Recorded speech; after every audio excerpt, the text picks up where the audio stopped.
ನಾನು ನಿಮ್ಮ ಒಪ್ತೇನೆ. 2018 to 2020 ನಾನು ಉಸ್ತುವಾರಿ ಸಚಿವರಾಗಿದ್ದಾಗ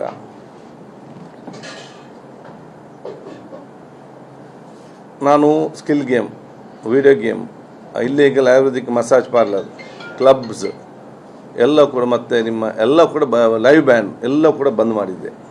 ಅದನ್ನು ಬಂದ್ ಮಾಡಲಿಕ್ಕೆ ಅಷ್ಟು ಸುಲಭ ಇಲ್ಲ, ಅಷ್ಟು ಪ್ರೆಷರ್ ಇದ್ದರೂ ಕೂಡ on the interest of the society ನಾನು ಅದು ಬಂದ್ ಮಾಡಿಸಿದೆ ಅಲ್ವಾ.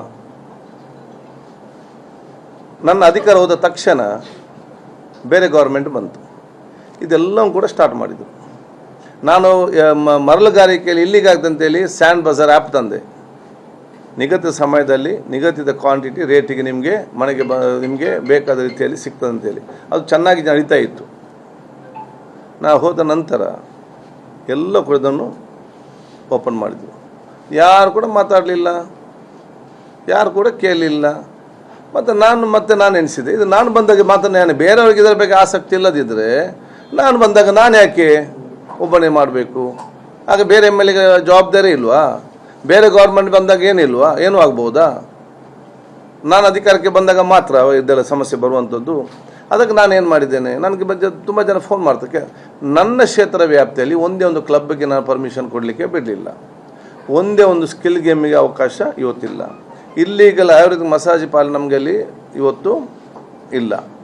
ಯಾವುದೇ ಇವತ್ತು ನಿಮ್ಮ ವಿಡಿಯೋ ಗೇಮ್ಸ್ ಇಲ್ಲ, ಯಾವುದೇ ಕ್ಲಬ್ಗಳು ಇಲ್ಲ. ಇದರಲ್ಲಿ ಕೆಲವೊಂದು ಅನಗತ್ಯವಾಗಿ ಒಂದೊಂದು ಸಿಂಗಲ್ ಅದನ್ನು ಇಮಿಡಿಯೇಟ್ ರೇಡ್ ಮಾಡಿ ಮಾಡುವಂಥದ್ದು ನಾನು ಕೊಡಲಿಲ್ಲ. ಪೊಲೀಸ್ ಬರೋ ಸ್ಟ್ರಿಕ್ಟಾಗಿ ನಾನು ಹೇಳಿದ್ದೇನೆ. ಒಬ್ಬರು ಹೈಕೋರ್ಟಿಂದ ಆರ್ಡರ್ ತಂದರು, ಹೈಕೋರ್ಟಿಂದ ರಿಕ್ರಿಯೇಷನ್ ಕ್ಲಬ್ ಸ್ಟಾರ್ಟ್ ಮಾಡಿದರೆ ಸ್ಟಾರ್ಟ್ ಮಾಡಿದ್ಮೇಲೆ ಸ್ಟಾರ್ಟ್ ಮಾಡಬೇಡ ಅಂತೇಳಿ, ಇಲ್ಲ ರಿಕ್ರಿಯೇಷನ್ ಕ್ಲಬ್ ಹೈಕೋರ್ಟ್ ಆರ್ಡರ್ ಅಂತೇಳಿ ತಂದರು.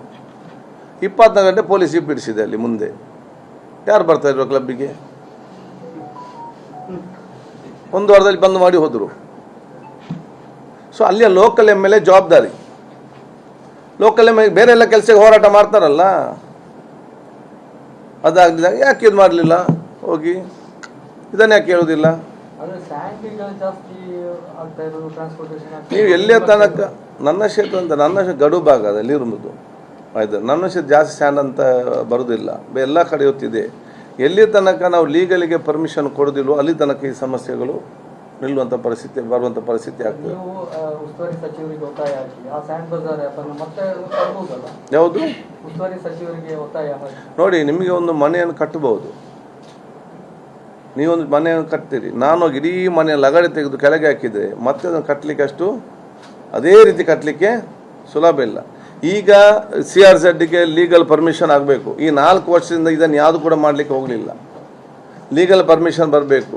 ಅವ್ರು ಯಾರಿಗೆಲ್ಲ ಇವತ್ತು ಆ ಒಂದು ಪರ್ಮಿಟ್ ಕೊಟ್ಟಿದ್ದೀರಿ ಅವರ ಹೆಸರು ಬರಬೇಕು, ಲಾರಿ ಓನರ್, ಇದನ್ನೆಲ್ಲ ಮಾಡಿಕೊಂಡು ಹೋಗೋದು. ಅದನ್ನು ನಾನು ಸತಿ ಹೇಳಿದ್ದೇನೆ. ಸೆಂಥಿಲ್ ವಾಸ್ ಡನ್ ಅದೊಂದು ಆ ಟೈಮಲ್ಲಿ ನಾವು ಮಾಡಿದ್ದು ಎಷ್ಟು ಚೆನ್ನಾಗಿ ಅದನ್ನು ಇದು ಮಾಡಿದರು.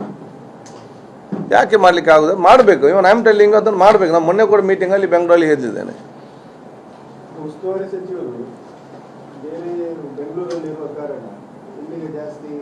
ಅದರ ಮುಂಚೆ ನಾನು ಇನ್ನೊಂದು ಪೋಸ್ಟ್ ನೋಡಿದ್ದೆ, ಅದೇ ಬೊಲ್ಯಾರಿಗೆ ನಾನು ಉಗ್ರದಲ್ಲಿ ಕಾಣೆ ಆಗಿದ್ದಾರೆ ಅಂತ ಹೇಳಿಕೊಂಡು ನನ್ನ ಸೋಲಿಸಿದ ಪಟ್ಟಿದ್ದಾರೆ. ಪಾಪ ಆಗಲಿಲ್ಲ. ಈಗ ಅವ್ರ ಸಂತೋಷವನ್ನು ಈ ರೀತಿ ಹಾಕಿ ಸಂತೋಷ ಪಡ್ತಿದ್ದಾರೆ. ನನ್ನ ಉದ್ದೇಶ ನನ್ನೆಲ್ಲ ಕೂಡ ಸಂತೋಷ ಪಡಿಸಬೇಕಂತ ಹೇಳಿಕೊಂಡೆ. ಅದು ಇವರು ಎಷ್ಟು ಬೇಕಂತ ಪೋಸ್ಟ್ ಹಾಕಲಿ, ನನಗೆ ಭಾಳ ಸಂತೋಷ, ಅವರಿಗೆ ಸಮಾಧಾನ ಆಗೋದಿದೆ. ನಾನು ಶುಭಾಶಯ ಸಲ್ಲಿಸ್ತೇನೆ. ಮತ್ತು ನನ್ನ ಹತ್ರ ಬಂದರೆ ನಾನೇ ಹಾಕಿದೆ ಅಂತ ಹೇಳಿದರೆ ಅವ್ರಿಗೊಂದು ಬಹುಮಾನ ಕೂಡ ನಾನು ಕೊಡ್ತೇನೆ. ಆ ಪೋಸ್ಟ್ ನಾನೇ ಹಾಕಿದ್ದು ನನಗೆ ಭಾಳ ಖುಷಿ ಆಗ್ತದೆ ಮನಸ್ಸಿಗೆ ಅಂತ ಹೇಳಿದರೆ ಅವನಿಗೆ ಪೋಸ್ಟ್ ಆಗಲಿಕ್ಕೆ ಕೂಡ ಕೊಡ್ತೇನೆ, ಪ್ಲಸ್ ಅವನಿಗೊಂದು 5,000 ರೂಪಾಯಿ ಕೂಡ ನಾನು ಕೊಡ್ತೇನೆ. ದಯವಿಟ್ಟು ನನ್ನ ಮುಂದೆ ಬನ್ನಿ, ನೀವು ಸಂತೋಷ ಅಲ್ಲ, ಆ ಬಹುಮಾನ ಕೂಡ ನೀವು ತಗೊಳ್ಳಿ.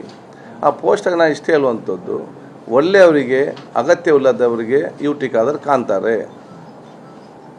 ಸಮಯ ಶಕ್ತಿಗಳಿಗೆ ಸಮಸ್ಯೆ ಮಾಡುವವರಿಗೆ ನಾನು ಕಾಣುವುದಿಲ್ಲ. ಯಾವುದು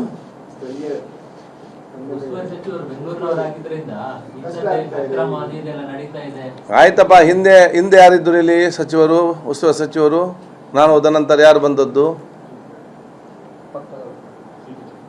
ಎಷ್ಟು ಸಲ ಬಂದಿದ್ರು ಮೀಟಿಂಗ್ಗೆ? ಎಷ್ಟು KDP ಆಯಿತು? ಹಾಗೆಲ್ಲ ಈಗ ಅಂಥದ್ದೇನಿದೆ ಈಗಿನ ಉಸ್ತುವಾರಿ ಸಚಿವರು ಆಗಿಂದಾಗೆ ಮೀಟಿಂಗ್ ಇಲ್ಲಿ ಕರೀತಾ ಇದ್ದಾರೆ ಬೆಂಗಳೂರಿನಲ್ಲಿ ಈ ನೀವು ಈ ನಮ್ಮ ಬೇರೆ ಬೇರೆ ಸ್ಟೇಕ್ ಹೋಲ್ಡರ್ಸ್ ಇದ್ದಾರಲ್ಲ ಈ ಡೆವಲಪ್ಮೆಂಟ್ ಟೂರಿಸಮ್ನವ್ರದ್ದು ಬಿಲ್ಡರ್ ಅವರು ಅಥವಾ ಈ ರಿಜಿಸ್ಟ್ರೇಷನ್ ಅವ್ರದ್ದು ಕೇಳಿ ಇಷ್ಟು ಡೆವಲಪ್ಮೆಂಟ್ ಮೀಟಿಂಗ್ ಇಷ್ಟು ಫಾಸ್ಟ್ ವರ್ಕ್ ಬೇರೆ ಸರ್ಕಾರ ಇದ್ದಾಗ ಆಗಿದೆ ಅಂತ ಕೇಳಿ ಉಸ್ತುವಾರಿ ಮಂತ್ರಿಯವರು ಬಂದು ಯಾವ ರೀತಿ ಯಾವಾಗ ಬೇಕು ಆಗ ಎಷ್ಟೋ ನಿಮ್ಗೆ ಗೊತ್ತಿದೆ ಎಷ್ಟೋ ಮೀಟಿಂಗ್ ಮಾಡಿದರು ಹಿಂದೆ ಆಗಿದೆ ಕೈಗೆ ಸಿಗ್ತಾ ಇದ್ರಾ ನಮ್ಮ ಹತ್ರ ಕೇಳಬೇಡಿ ನಾವು I want down to say ಆ ಸ್ಟೇಕ್ ಹೋಲ್ಡರ್ಸ್ ಹತ್ರ ಕೇಳಿ ಅಲ್ಲ ದೇ ವಿಲ್ ಟೆಲ್ ಅವ್ರ ಹತ್ರ what is the difference between ಹಿಂದೇನು ಈಗೇನು ಅಂತೇಳಿ ಅವರ ಡಿಫ್ರೆನ್ಸ್ ಹೇಳ್ತಾರೆ.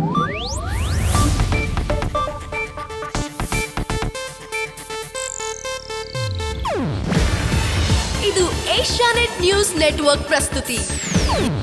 ನೀವು ನೋಡ್ತಿದ್ದೀರಾ ಏಷ್ಯಾನೆಟ್ ಸುವರ್ಣ ನ್ಯೂಸ್.